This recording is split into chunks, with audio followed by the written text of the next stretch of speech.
আসসালামু আলাইকুম।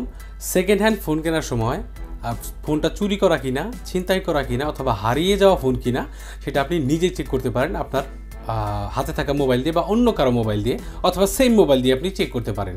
তো সেটা দেখাবো এই ভিডিওতে। তো IMEI নাম্বার চেক করার জন্য আমাদের যাইতে হচ্ছে imei.info এই ওয়েবসাইটের মধ্যে। এই ওয়েবসাইটের মধ্যে আমরা চলে আসবো।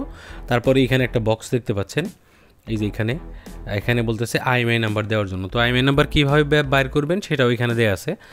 যেমন আপনার ডায়াল প্যাডে গিয়ে *#06# এইটা ডায়াল করলে আপনি আপনার IMEI নাম্বার পেয়ে যাবেন। তো ফোনের IMEI নাম্বারটা আপনি বের করে নিয়ে আসবেন, সেটা কপি করবেন অথবা খাতায় লিখা অথবা এখানে টাইপ করে দিতে পারেন। আমি এখানে কপি করে নিয়ে এসে এখানে পেস্ট করে দিলাম। পেস্ট করে দেওয়ার পরে চেক IMEI এটার মধ্যে ক্লিক করব। চেক IMEI এর মধ্যে ক্লিক করলে এটা দেখতে পাচ্ছেন ভেরিফাই করছে। তো এখানে ভেরিফাই হতে একটু টাইম লাগবে। তো এখানে আপনার মোবাইল সেটের নাম দেখতে পারবেন, সকল বিবরণ, বেসিক ইনফো সব কিছু এখানে দেখতে পারবেন, ঠিক আছে।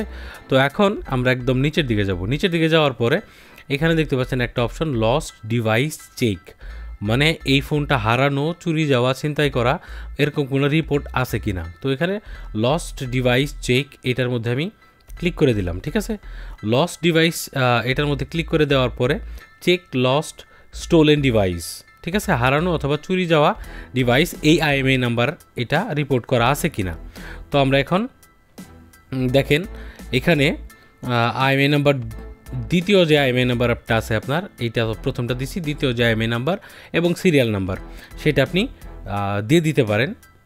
তো আমি এইখানে একটা IMEI নাম্বার দিছি, এটা দিয়ে চেক করব, check lost and stolen status, ঠিক আছে, চুরি অথবা ছিনতাই যাওয়া স্ট্যাটাস। দেখেন দিস ডিভাইস, এখানে দেখেন সুন্দর করে লেখা আছে this device is not reported in imei.info। এইটা imei.info-তে কোনো রিপোর্ট নাই, যেটা হারানো হয়ে গেছে, চুরি হয়েছে বা ছিনতাই হয়েছে, এরকম কোনো রিপোর্ট এখানে নাই। imei.info-র মাধ্যমে এটা রিপোর্ট করা আছে কিনা সেটাই শুধুমাত্র আপনি এখানে দেখতে পারবেন, কিন্তু থানায় জিডি করা আছে কিনা সেই ব্যাপারটা কিন্তু সম্পূর্ণই আলাদা, কারণ থানার একটা আলাদা ডাটাবেস থাকে।